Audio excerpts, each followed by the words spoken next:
नमस्कार सबैजनालाई म ऋषि र फेरि पनि हार्दिक स्वागत छ अर्को एउटा नयाँ एपिसोडमा र आज पनि म तपाईहरु समक्ष आईपीओ सम्बन्धी सानो जानकारीमूलक भिडियो लिएर उपस्थित भएको छु।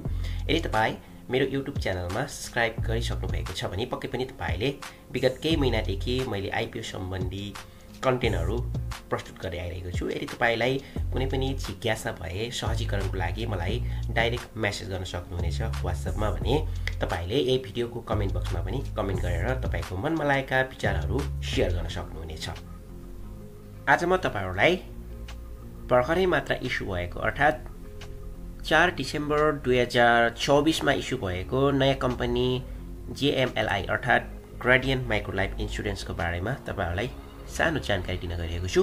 यसको मार्केट भ्यालु, मार्केट प्राइस कति पुगेको छ भन्ने बारेमा तपाईहरुलाई लाइभ देखाउन गइरहेको छु। त्यसको लागि तपाई मोबाइलबाट युज गर्दै हुनुहुन्छ भने तपाईको गुगलमा जानु होला अथवा प्ले स्टोरबाट मेरो लगानी एप्लिकेसन डाउनलोड गर्नु होला। यदि तपाई ल्यापटप अथवा डेस्कटपबाट हेर्दै हुनुहुन्छ भने मेरो लगानी भनेर गुगलमा टाइप गर्नु होला। यस्तो खालको इन्टरफेस आउँछ यसमा।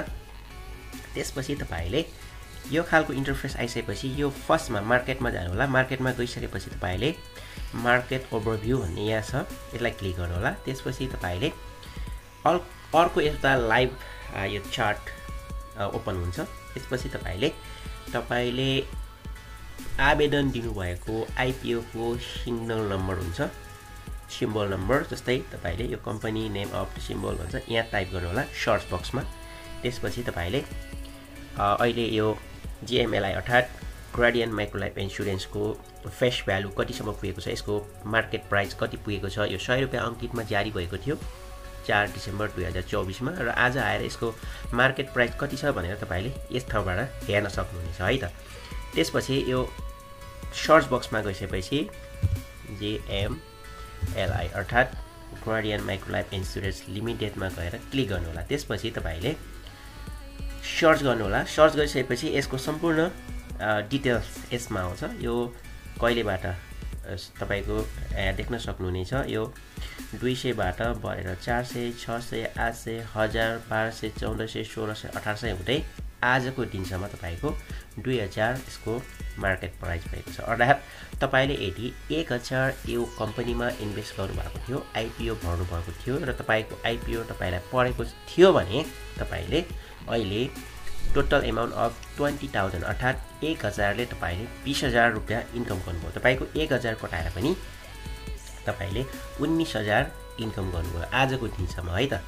यसरी तपाईले सहजै रूपमा वैदेशिक रोजगारीमा रहेको आईपीओ कोटा अर्थात वैदेशिक रोजगार नेपालबाट बाहिर हुनुहुन्छ र तपाईले नेपाल सरकारबाट श्रम स्वीकृति लिएर तपाई वैदेशिक रोजगारमा आउनु भएको छ भने तपाईले सहजै रूपमा वैदेशिक रोजगार कोटाबाट आईपीओ आवेदन दिन सक्नुहुनेछ।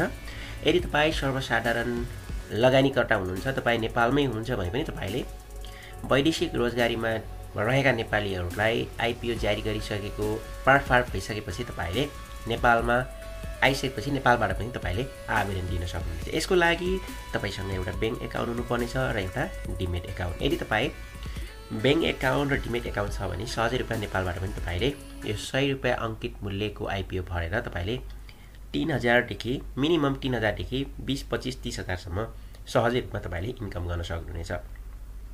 यो रह्यो ग्रेडियन्ट माइक्रोलाइफ इन्स्योरेन्स। अर्थात अन्य जुनसुकै कम्पनीको पनि आईपीओ भरेको छ भने तपाईले मेरो लगानीको डेस्कबोर्डमा आएर तपाईले मार्केट ओभरभ्यूमा आएर तपाईले सहजै रूपमा देख्न सक्नुहुनेछ। र यो एउटा मेरो लगानीको यो अहिलेको हाम्रो मार्केट प्राइस कति छ नेप्सेको भन्ने बारेमा पनि तपाईले यसबाट लाइभ हेर्न सक्नुहुनेछ। यदि ट्रेडर गर्नुहुन्छ तपाईले भने तपाईलाई पर्याप्त मात्रामा नलेज छ यसको बारेमा भने तपाईले ट्रेड गरेर पनि इन्कम गर्न सक्नुहुनेछ र आईपीओ बाट तपाईले एकदमै राम्रो मुनाफा कमाउन सक्नुहुनेछ है त। तपाईलाई त्यति धेरै ट्रेनिङ लिनु पर्दैन। सामान्यतया तपाईको जसरी तपाईको बजारमा मार्केट भ्यालु छ त्यही मार्केट भ्यालुमा तपाईले बेच्न सक्नुहुन्छ। बेच्नको लागि तपाईलाई अर्को एउटा एकाउन्ट ब्रोकर एकाउन्टको आवश्यकता पर्दछ, TMS एकाउन्टको हैन।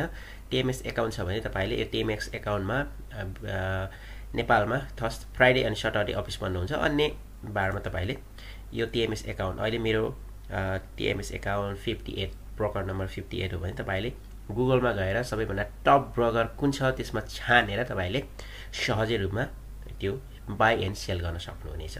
हवस् त आजलाई यति नै। अर्को भिडियोमा भेट्ने बाचाका साथ अहिलेलाई बिदा चाहन्छु। नमस्ते।